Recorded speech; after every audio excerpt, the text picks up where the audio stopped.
ನಮಸ್ಕಾರ ಸ್ನೇಹಿತರೆ, ಮತ್ತೆ ರಾಜ್ಯದ ಮುಖ್ಯವಾದ ಮಾಹಿತಿಗಳನ್ನು ಡೀಟೇಲ್ ಆಗಿ ನೋಡೋಣ. ಮೈಕ್ರೋ ಫೈನಾನ್ಸ್ ಸಾಲ ಕಿರುಕುಳ ತಾಳಲಾರದೆ ನಾವು ಮಾಡಿದ್ದ ಸಾಲವನ್ನ ಮನ್ನಾ ಮಾಡುವಂತೆ, ಋಣಮುಕ್ತ ಕಾಯ್ದೆ ಜಾರಿಗೆ ಮಾಡುವಂತೆ ಆಗ್ರಹಿಸಿ ಸರ್ಕಾರದ ವಿರುದ್ಧ ಪ್ರತಿಭಟನೆ. ಮತ್ತೊಂದೆಡೆಯಲ್ಲಿ ಸರ್ಕಾರ ರಚಿಸಿದ್ದಂತ ಸುಗ್ರೀವಾಜ್ಞೆಯನ್ನು ಸಹಿ ಹಾಕದೆ ತಿರಸ್ಕರಿಸಿದಂತ ರಾಜ್ಯಪಾಲರ ನಡೆಗೆ ಮಾಧ್ಯಮಗಳ ಮುಂದೆ ಕಾನೂನು ಸಚಿವ ಎಚ್.ಕೆ. ಪಾಟೀಲ್ ಅವರ ಸ್ಪಷ್ಟನೆ. ಎಲ್ಲ ಮಾಹಿತಿಗಳನ್ನ ನೋಡೋಣ ಸ್ನೇಹಿತರೆ.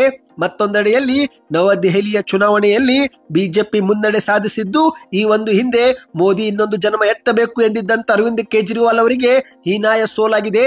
ಯಾಕೆ, ಏನಾಯ್ತು ನೋಡೋಣ. ಮತ್ತೊಂದೆಡೆಯಲ್ಲಿ ಕುಮಾರಸ್ವಾಮಿಯನ್ನ ಭೇಟಿ ಮಾಡಲು ಅವರೇನು ಹಣಕಾಸು ಸಚಿವರ ಎಂದು ಡಿ.ಕೆ. ಶಿವಕುಮಾರ್ ಅವರು ವ್ಯಂಗ್ಯವಾಡಿದ್ದಾರೆ. ಎಲ್ಲ ಸುದ್ದಿಗಳನ್ನ ನೋಡೋಣ. ಇನ್ನು ಕಾಂಗ್ರೆಸ್ ಸರ್ಕಾರದ ಗೃಹಲಕ್ಷ್ಮಿ 2,000 ರೂಪಾಯಿ ಹಣ ಜಮಾ ಮಾಡುವುದಕ್ಕೆ ಮತ್ತಷ್ಟು ಸಮಸ್ಯೆಗಳು ಎದುರಾಗಿದೆ. ಈ ಬಾರಿ 2,000 ರೂಪಾಯಿ ಹಣ ಜಮಾ ಮಾಡಲು ಸರ್ಕಾರದ ದೊಡ್ಡ ಬದಲಾವಣೆ. ಆದ್ರೆ ಈ ಒಂದು ಬದಲಾವಣೆ ಜಾರಿಗೆ ತರಲು ಕೂಡ ಹಲವು ಅಡೆತಡೆಗಳು ಆಗಿವೆ. ಏನು ಸಮಸ್ಯೆ ಆಗಿದೆ ಎಂಬುದನ್ನ ವಿಡಿಯೋದಲ್ಲಿ ಪೂರ್ತಿಯಾಗಿ ನೋಡೋಣ. ಅದಕ್ಕಿಂತ ಮೊದಲು ನೀವು ನಮ್ಮ ಚಾನಲ್ಗೆ ಮೊದಲು ಬಾರಿ ಭೇಟಿ ಕೊಡ್ತಾ ಇದ್ರೆ ದಯವಿಟ್ಟು ಸುದ್ದಿನೇ ಯೂಟ್ಯೂಬ್ ಚಾನಲ್ಗೆ ಸಬ್ಸ್ಕ್ರೈಬ್ ಆಗಿ, ಪಕ್ಕದಲ್ಲಿ ಗಂಟೆ ಕಾಣಿಸುತ್ತೆ ಸ್ನೇಹಿತರೆ, ಅದು ಕೂಡ ಒತ್ತಿದ್ರೆ ರಾಜ್ಯದ ಮುಖ್ಯವಾದ ಸುದ್ದಿಗಳು ನಿಮಗೆ ಮೊದಲು ಸಿಗುತ್ತವೆ. ಈ ಒಂದು ವಿಡಿಯೋಗೆ ಲೈಕ್ ಮಾಡಿ ಮತ್ತು ಈ ಒಂದು ವಿಡಿಯೋ ಪೂರ್ತಿಯಾಗಿ ನೋಡಿ. ಮೊದಲನೇ ಮುಖ್ಯವಾದ ಮಾಹಿತಿ, ಇಂದು ರಾಜ್ಯ ಕರ್ನಾಟಕದಲ್ಲಿ 2025ರ ಪ್ರಾರಂಭದಿಂದಲೂ ಕೂಡ ಹಲವರು ತಮ್ಮ ಜೀವವನ್ನೇ ಕಳೆದುಕೊಂಡಿದ್ದಾರೆ. ಹೌದು ಸ್ನೇಹಿತರೆ, ಮೈಕ್ರೋ ಫೈನಾನ್ಸ್ ಸಾಲದ ಕಿರುಕುಳ ತಾಳಲಾರದೆ ಎಷ್ಟೋ ಜನರು ಆತ್ಮಹತ್ಯೆಗೆ ಒಳಪಟ್ಟಿದ್ದು, ಇದರ ನಡುವೆ ಇದೀಗ ರಾಜ್ಯ ಸರ್ಕಾರ ಮಧ್ಯಪ್ರವೇಶಿಸಿ ಋಣಮುಕ್ತ ಕಾಯ್ದೆಯನ್ನ ಜಾರಿಗೆ ತರುವಂತೆ ಪ್ರತಿಭಟನೆಯನ್ನು ಮಾಡಲಾಗಿದೆ. ಹೌದು, ರಾಜ್ಯದಲ್ಲಿನ ದುಡಿಯುವ ಮತ್ತು ಅಸಂಘಟಿತ ವರ್ಗದ ಕಾರ್ಮಿಕರನ್ನು ಸಾಲದಿಂದ ಋಣಮುಕ್ತರನ್ನಾಗಿಸಲು ಕೇರಳ ರಾಜ್ಯ ಮಾದರಿಯಲ್ಲಿ ಕರ್ನಾಟಕದಲ್ಲೂ ಕೂಡ ಋಣಮುಕ್ತ ಕಾಯ್ದೆ ಜಾರಿಗೆ ತರಬೇಕು ಎಂದು ಆಗ್ರಹಿಸಿ ಜನವಾದಿ ಮಹಿಳಾ ಸಂಘಟನೆ ಮತ್ತು ಇತರೆ ಸಂಘದ ನೇತೃತ್ವದಲ್ಲಿ ದೊಡ್ಡ ಮಟ್ಟದಲ್ಲಿ ಪ್ರತಿಭಟನೆ ಮಾಡಲಾಗಿದೆ. ಹೌದು ಗೆಳೆಯರೆ, ಚಿಕ್ಕಬಳ್ಳಾಪುರ ಜಿಲ್ಲೆಯ ಗೌರಿಬಿದನೂರು ತಾಲೂಕು ಆಡಳಿತ ಸೌಧದ ಆವರಣದಲ್ಲಿ ಈ ಒಂದು ಪ್ರತಿಭಟನೆ ಮಾಡಲಾಗಿದೆ.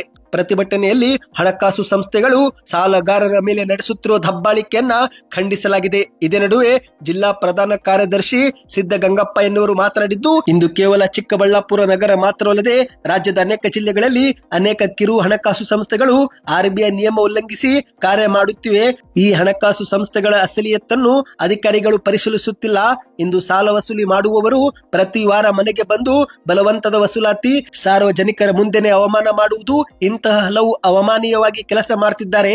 ಧರ್ಮಸ್ಥಳ ಸಂಘದವರು ಕೂಡ ದೇವರ ಹೆಸರನ್ನ ಇಟ್ಟುಕೊಂಡು ಬಡವರಿಗೆ ಕಿರುಕುಳ ನೀಡಿ ದಂಧೆ ಮಾಡ್ತಿದ್ದಾರೆ ಎಂದು ಆಕ್ರೋಶವನ್ನ ವ್ಯಕ್ತಪಡಿಸಿದ್ದಾರೆ. ಕೂಡಲೇ ಈ ಒಂದು ಕಿರುಕುಳ ನಿಲ್ಲಬೇಕು, ಇಲ್ಲವಾದ್ರೆ ಅಧರ್ಮದ ವಿರುದ್ಧ ನಾವು ಉಗ್ರ ಹೋರಾಟ ಹಮ್ಮಿಕೊಳ್ಳುತ್ತೇವೆ ಎಂದು ಎಚ್ಚರಿಕೆ ಕೊಟ್ಟಿದ್ದಾರೆ. ಕೇರಳ ರಾಜ್ಯದಲ್ಲಿ ಋಣಮುಕ್ತ ಕಾಯ್ದೆ ಜಾರಿಗೆ ತರಲಾಗಿದೆ.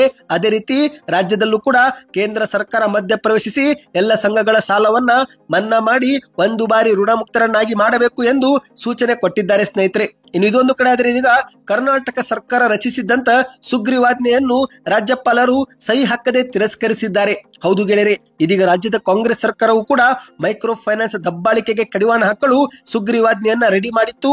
ಆದರೆ ಈ ಒಂದು ಸುಗ್ರೀವಾಜ್ಞೆ ನಿಯಮಗಳನ್ನ ಪರಿಶೀಲನೆ ಮಾಡಿದಂತ ರಾಜ್ಯಪಾಲರು ಸಹಿ ಹಾಕದೆ ತಿರಸ್ಕರಿಸಿದ್ದಾರೆ. ಹೌದು ಗೆಳೆಯರೆ, ಈ ಒಂದು ಸುಗ್ರೀವಾಜ್ಞೆಯಲ್ಲಿ ಕೇವಲ ಸಾಲ ಪಡೆದುಕೊಂಡವರಿಗೆ ರಕ್ಷಣೆ ಮಾತ್ರ ಕೊಡಲಾಗುತ್ತಿದೆ, ಆದರೆ ಸಾಲ ಕೊಟ್ಟವರಿಗೆ ಯಾವುದೇ ರಕ್ಷಣೆ ಇಲ್ಲ ಎಂದು ಸಹಿ ಹಾಕದೆ ರಾಜ್ಯಪಾಲರು ಈ ಒಂದು ಸುಗ್ರೀವಾಜ್ಞೆಯನ್ನು ತಿರಸ್ಕರಿಸಿದ್ದಾರೆ. ಹೌದು, ಈಗ ರಾಜ್ಯಪಾಲರು ಈ ಒಂದು ಹೊಸ ನಿಯಮ ಜಾರಿಗೆ ತರಲು ಹಿಂದೇಟು ಹಾಕಿದ್ದಾರೆ. ಏಕೆಂದ್ರೆ ಸ್ನೇಹಿತರೆ, ಇಂದು ಮೈಕ್ರೋ ಫೈನಾನ್ಸ್ ಕಂಪನಿಗಳು ಸಾಲ ಮತ್ತು ಬಡ್ಡಿ ವಸೂಲಿ ಮಾಡುವಾಗ ಏನಾದರೂ ಕಾನೂನು ಬಾಹಿರ ಕ್ರಮ ಅನುಸರಿಸಿದ್ರೆ ಅವರಿಗೆ ಶಿಕ್ಷೆ ಕೊಡಲು ಈಗಾಗಲೇ ಕಾನೂನು ನಿಯಮಗಳಿವೆ. ಅವುಗಳನ್ನೇ ಪರಿಣಾಮಕಾರಿಯಾಗಿ ಅನುಷ್ಠಾನಕ್ಕೆ ತನ್ನಿ ಎಂದು ರಾಜ್ಯಪಾಲರಾಗಿರುವ ಥಾವರ್ ಚಂದ್ ಗೆಹ್ಲೋಟ್ ಅವರು ರಾಜ್ಯ ಸರ್ಕಾರಕ್ಕೆ ಸೂಚನೆ ಕೊಟ್ಟಿದ್ದಾರೆ.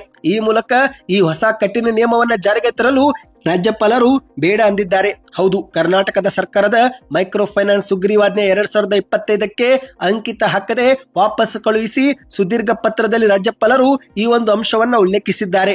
ರಾಜ್ಯಪಾಲರ ಪ್ರಕಾರ ಕಾನೂನುಗಳು ಇಲ್ಲದೆ ಇದ್ದ ಸಂದರ್ಭದಲ್ಲಿ ಸುಗ್ರೀವಾಜ್ಞೆ ಜಾರಿಗೆ ತರುವುದು ಅನಿವಾರ್ಯವಾಗುತ್ತೆ.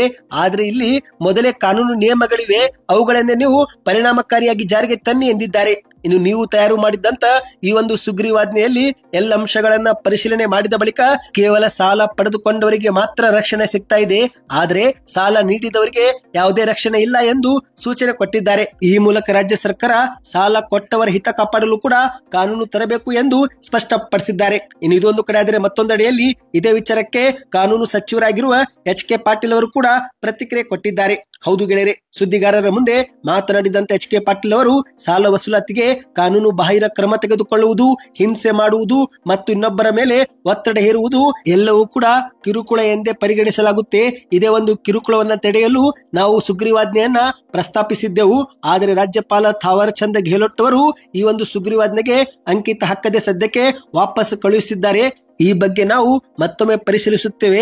ಆದರೆ ಇಂದು ರಾಜ್ಯದಲ್ಲಿ ಕಾನೂನಾತ್ಮಕವಾಗಿನೇ ಸಾಲ ವಸೂಲಿ ಮಾಡಬೇಕು. ಅದನ್ನ ಬಿಟ್ಟು ಕಿರುಕುಳ ಮತ್ತು ದಬ್ಬಾಳಿಕೆ ಬೆದರಿಕೆಯಿಂದ ವಸೂಲಿ ಮಾಡುವಂತಿಲ್ಲ. ಅದೇ ರೀತಿ ನೋಂದಾಯಿತವಲ್ಲದ ಮತ್ತು ಸಾಲ ನೀಡಲು ಲೈಸೆನ್ಸ್ ಹೊಂದಿರದ ಯಾವುದೇ ವ್ಯಕ್ತಿಯು ಸಾಲ ಕೊಡಲು ಮತ್ತು ಹೆಚ್ಚಿನ ಬಡ್ಡಿ, ಚಕ್ರ ಬಡ್ಡಿ ಅಥವಾ ದಂಡದ ಬಡ್ಡಿ ವಿಧಿಸಲು ಕೂಡ ಯಾರಿಗೂ ಕೂಡ ಕಾನೂನಾತ್ಮಕವಾಗಿ ಅಧಿಕಾರ ಇರೋದಿಲ್ಲ. ಇಂದು ಸಾಲವನ್ನು ಖಾಸಗಿಯಾಗಿ ಲೈಸೆನ್ಸ್ ಇಲ್ಲದೆ ನೀವು ಕೊಟ್ರೆ ಅದಕ್ಕೆ ಹೆಚ್ಚಿನ ಬಡ್ಡಿ ಏನಾದರೂ ವಸೂಲಿ ಮಾಡಿದ್ರೆ ಅದು ಕಾನೂನು ವಿರೋಧಿ ಕ್ರಮವಾಗುತ್ತೆ.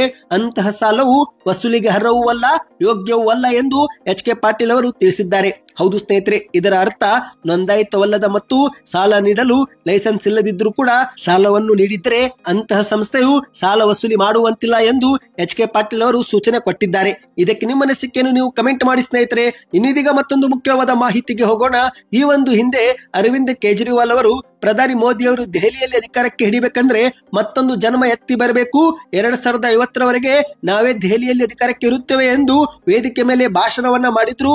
ಆದರೆ ಈ ಬಾರಿಯ ಚುನಾವಣೆಯಲ್ಲಿ ಅರವಿಂದ್ ಕೇಜ್ರಿವಾಲ್ ಅವರ ಮುಂದಾಳತ್ವ ಪಕ್ಷ ಆಮ್ ಆದ್ಮಿ ಪಾರ್ಟಿಗೆ ಸೋಲು ಆಗಿದೆ. ಹೌದು ಸ್ನೇಹಿತರೆ, ದೆಹಲಿಯ ಚುನಾವಣಾ ಕದನದಲ್ಲಿ ಬಿಜೆಪಿ ಕಾಂಗ್ರೆಸ್ಗಿಂತ ಹೆಚ್ಚಾಗಿ ಬಿಜೆಪಿ ವರ್ಸಸ್ ಆಮ್ ಆದ್ಮಿ ಪಾರ್ಟಿಯ ಫೈಟು ಜೋರಾಗಿತ್ತು. ಏಕೆಂದ್ರೆ ಪ್ರತಿ ಬಾರಿಯೂ ಕೂಡ ಅರವಿಂದ್ ಕೇಜ್ರಿವಾಲ್ ಅವರು ಬಿಜೆಪಿ ಮತ್ತು ಪ್ರಧಾನಿ ಮೋದಿ ಅವರ ವಿರುದ್ಧ ಟೀಕೆ ಮಾಡುತ್ತಲೇ ಬಂದಿದ್ರು. ಅದರಲ್ಲಂತೂ ಒಂದು ಬಾರಿ ಪ್ರಧಾನಿ ನರೇಂದ್ರ ಮೋದಿ ಅವರು ದೆಹಲಿಯಲ್ಲಿ ಆಮ್ ಆದ್ಮಿ ಪಕ್ಷವನ್ನ ಸೋಲಿಸಬೇಕಂದ್ರೆ ಇನ್ನೊಂದು ಜನ್ಮ ಎತ್ತಿ ಬರಬೇಕು ಎಂದು ಸಾರ್ವಜನಿಕರಿಗೆ ಭಾಷಣದಲ್ಲಿ ಹೇಳಿಕೆಯನ್ನು ಕೊಟ್ಟಿದ್ರು.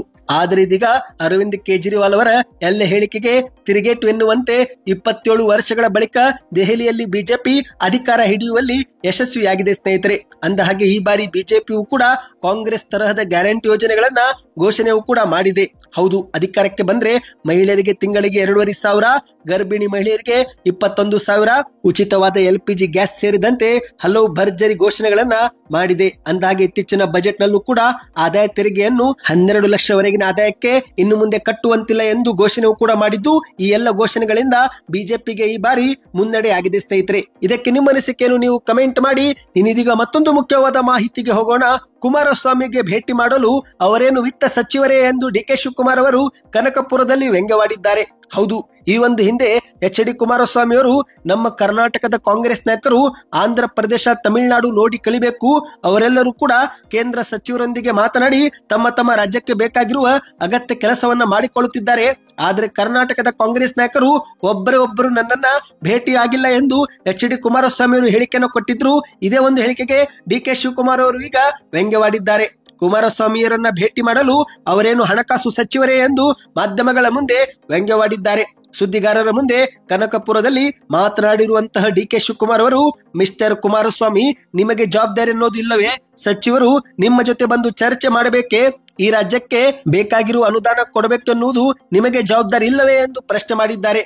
ನಾವು ಮತ್ತು ನಮ್ಮ ಕಾಂಗ್ರೆಸ್ನ ಹಲವು ಸಚಿವರು ಪ್ರಧಾನಿ, ಹಣಕಾಸು ಸಚಿವೆ ಹಾಗೂ ಇತರೆ ಇಲಾಖೆ ಕೇಂದ್ರ ಸಚಿವರನ್ನ ಈಗಾಗಲೇ ಹಲವು ಬಾರಿ ಭೇಟಿ ಮಾಡಿದ್ದಾಗಿದೆ. ಕುಮಾರಸ್ವಾಮಿ ಅವರನ್ನ ಮತ್ತೆ ಭೇಟಿ ಮಾಡಲು ಅವರು ವಿತ್ತ ಸಚಿವರಲ್ಲ ಎಂದು ಡಿ.ಕೆ. ಶಿವಕುಮಾರ್ ಅವರು ವ್ಯಂಗ್ಯವಾಡಿದ್ದಾರೆ. ಹೌದು ಸ್ನೇಹಿತರೆ, ಇತ್ತೀಚೆಗೆ ಎಚ್.ಡಿ. ಕುಮಾರಸ್ವಾಮಿ ಅವರು ಕೇಂದ್ರ ಸರ್ಕಾರದಿಂದ ಅನುದಾನ ತರಲು ಕರ್ನಾಟಕದ ಸಚಿವರು ನಮ್ಮ ಜೊತೆಗೆ ಚರ್ಚೆ ಮಾಡುತ್ತಿಲ್ಲ ಎಂದು ಕುಮಾರಸ್ವಾಮಿ ಅವರು ಹೇಳಿಕೆಯನ್ನು ಕೊಟ್ಟಿದ್ರು. ಇದೇ ಒಂದು ಹೇಳಿಕೆಯನ್ನು ಮಾಧ್ಯಮದವರು ಡಿ.ಕೆ. ಶಿವಕುಮಾರ್ ಅವರ ಬಳಿ ಪ್ರಸ್ತಾಪಿಸಿದಾಗ ಈ ರೀತಿಯಾಗಿ ತಿರುಗೇಟು ಕೊಟ್ಟಿದ್ದಾರೆ. ಎಚ್.ಡಿ. ಕುಮಾರಸ್ವಾಮಿಗೆ ರಾಜ್ಯದ ಬಗ್ಗೆ ಆಸಕ್ತಿ ಇದ್ರೆ ಕೇಂದ್ರ ಸರ್ಕಾರದ ಮೇಲೆ ಅವರೇ ಒತ್ತಡ ತರಲಿ. ಅವರಿಗೆ ಅವರ ವೈಯಕ್ತಿಕ ಆಸಕ್ತಿ ಹೊರತಾಗಿ ರಾಜ್ಯದ ಬಗ್ಗೆ ಯಾವುದೇ ಆಸಕ್ತಿನೇ ಇಲ್ಲ. ರಾಜ್ಯ ಹಾಗೂ ದೇಶದ ಅಭಿವೃದ್ಧಿ ಬಗ್ಗೆ ಅವರಲ್ಲಿ ನಾನು ಆಸಕ್ತಿನೇ ನೋಡಿಲ್ಲ ಎಂದು ಡಿಸಿಎಂ ಡಿ.ಕೆ. ಶಿವಕುಮಾರ್ ಅವರು ತಿರುಗೇಟು ಕೊಟ್ಟಿದ್ದಾರೆ. ಇನ್ನೀಗ ಕೊನೆ ಮುಖ್ಯವಾದ ಮಾಹಿತಿಗೆ ಹೋಗೋಣ ಸ್ನೇಹಿತರೆ. ಗೃಹಲಕ್ಷ್ಮಿ ಯೋಜನೆ ಹಣ ಜಮಾ ಮಾಡುವುದರಲ್ಲಿ ಸಮಸ್ಯೆ ಎದುರಾದ ಪರಿಣಾಮ ರಾಜ್ಯದ ಕಾಂಗ್ರೆಸ್ ಸರ್ಕಾರವು ಇದೀಗ ಮತ್ತೊಂದು ಪ್ಲಾನ್ ಅನ್ನು ಹಾಕಿಕೊಂಡಿದೆ. ಆದ್ರೆ ಇಲ್ಲೂ ಕೂಡ ಹಲವು ಅಡೆತಡೆಗಳು ಸರ್ಕಾರದ ಮುಂದೆ ಬಂದಿದೆ. ಹೌದು ಸ್ನೇಹಿತರೆ, ಕರ್ನಾಟಕದಲ್ಲಿ ಕಾಂಗ್ರೆಸ್ ಸರ್ಕಾರದ 2,000 ರೂಪಾಯಿ ಗೃಹಲಕ್ಷ್ಮಿ ಯೋಜನೆ ಹಣ ಜಮಾ ಮಾಡಬೇಕಂದ್ರೆ ಇಂದು ಸರ್ಕಾರ ಹಲವು ಸಮಸ್ಯೆಗಳನ್ನು ಎದುರಿಸುತ್ತಿದೆ. ಕೆಲವೊಮ್ಮೆ ತಾಂತ್ರಿಕ ಸಮಸ್ಯೆ ಎದುರಾದ್ರೆ ಇನ್ನು ಕೆಲವೊಮ್ಮೆ ಸರ್ವರ್ ಡೌನ್ ಸಮಸ್ಯೆಯಿಂದ ಹಣ ಜಮಾ ಮಾಡುವುದು ವಿಳಂಬವಾಗಿದೆ. ಅಂದ ಹಾಗೆ ಈ ಒಂದು ಹಣ ಜಮಾ ಮಾಡುವ ಜವಾಬ್ದಾರಿಯನ್ನು ಮಹಿಳಾ ಮತ್ತು ಮಕ್ಕಳ ಕಲ್ಯಾಣ ಇಲಾಖೆಗೆ ವಹಿಸಿದ್ದರಿಂದ ಸಹಜವಾಗಿಯೇ ಈ ಒಂದು ಹಣ ಜಮಾವಾಗುವುದು ತಡವಾಗಿದೆ. ಏಕೆಂದ್ರೆ ಸ್ನೇಹಿತರೆ, ಇಂದು ಮಹಿಳಾ ಮತ್ತು ಮಕ್ಕಳ ಕಲ್ಯಾಣ ಇಲಾಖೆಗೆ ಸಾಕಷ್ಟು ಕೆಲಸಗಳಿದ್ದು ಸಾಕಷ್ಟು ಜವಾಬ್ದಾರಿಗಳಿದ್ದು ಅದರ ಮೇಲೆ ಗೃಹಲಕ್ಷ್ಮಿ ಯೋಜನೆ ಹಣ ಜಮಾ ಮಾಡುವ ಜವಾಬ್ದಾರಿಯೂ ಕೂಡ ಕೊಟ್ಟಿದ್ದಕ್ಕೆ ಮಹಿಳಾ ಇಲಾಖೆಗೆ ಬಹಳ ಹೊರೆಯಾಗಿತ್ತು.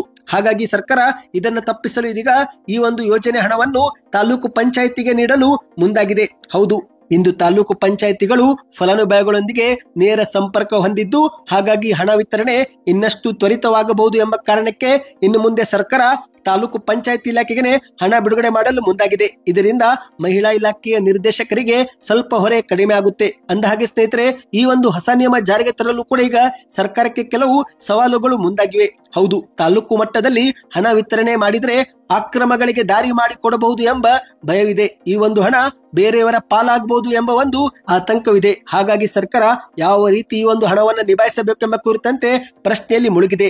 ಈಗ ಬಂದಿರೋ ಮಾಹಿತಿ ಪ್ರಕಾರ ಈ ಒಂದು ಹೊಸ ಬದಲಾವಣೆಯನ್ನು ಜಾರಿಗೆ ತರಬೇಕಂದ್ರೆ ಸಚಿವೆ ಲಕ್ಷ್ಮೀ ಹೆಬ್ಬಾಳ್ಕರ್ ಅವರು ಮಧ್ಯಪ್ರವೇಶ ಮಾಡಬೇಕಾಗಿದೆ. ಹಾಗಾಗಿ ಈಗ ಸಚಿವೆ ಲಕ್ಷ್ಮೀ ಹೆಬ್ಬಾಳ್ಕರ್ ಅವರ ಆರೋಗ್ಯ ಸುಧಾರಣೆ ನಂತರವೇ ಈ ಒಂದು ಬದಲಾವಣೆಯನ್ನು ಅಧಿಕೃತವಾಗಿ ಘೋಷಣೆ ಮಾಡಲಾಗುವುದು ಎಂದು ಹೇಳಲಾಗುತ್ತಿದೆ. ಏಕೆಂದ್ರೆ ಇಂದು ಗೃಹಲಕ್ಷ್ಮಿ ಯೋಜನೆ ಜಾರಿಗೆ ಮಾಡಿದ ದಿನದಿಂದಲೂ ಕೂಡ ಸಚಿವೆ ಲಕ್ಷ್ಮೀ ಹೆಬ್ಬಾಳ್ಕರ್ ಅವರು ಸರ್ಕಾರ ಮತ್ತು ಇಲಾಖೆ ನಡುವೆ ಮಧ್ಯೆ ನಿಂತು ಈ ಒಂದು ಹಣವನ್ನು ಜಮಾ ಮಾಡುವಲ್ಲಿ ಯಶಸ್ವಿಯಾಗಿದ್ದಾರೆ. ಹಾಗಾಗಿ ಈ ಒಂದು ಹೊಸ ನಿಯಮ ಬದಲಾವಣೆಗೂ ಕೂಡ ಸಚಿವೆ ಲಕ್ಷ್ಮೀ ಹೆಬ್ಬಾಳ್ಕರ್ ಅವರ ಅಭಿಪ್ರಾಯ ಪಡೆದುಕೊಳ್ಳಲು ಸರ್ಕಾರ ಕಾದು ಕುಳಿತಿದೆ. ಇವತ್ತಿಗೆ ಎಷ್ಟಾಯ್ತು ಸ್ನೇಹಿತರೆ, ಈ ಎಲ್ಲ ಮಾಹಿತಿ ಇಷ್ಟವಾಗಿದ್ರೆ ನೀವು ವಿಡಿಯೋಗೆ ಲೈಕ್ ಮಾಡಿ, ಸೂಪರ್ ನ್ಯೂಸ್ ಎಂದು ಕಮೆಂಟ್ ಮಾಡಿದ್ರೆ ನಮಗೆ ಮತ್ತೊಂದು ವಿಡಿಯೋ ಮಾಡಲು ಖುಷಿಯಾಗುತ್ತೆ. ಈ ಒಂದು ವಿಡಿಯೋಗೆ ಲೈಕ್ ಮಾಡಿ ಸ್ನೇಹಿತರೆ, ಮತ್ತು ಚಾನಲ್ಗೆ ಸಬ್ಸ್ಕ್ರೈಬ್ ಮಾಡಿ, ವಿಡಿಯೋ ನಿಮ್ಮ ಎಲ್ಲ ಗೆಳೆಯರಿಗೂ ಶೇರ್ ಮಾಡಿ.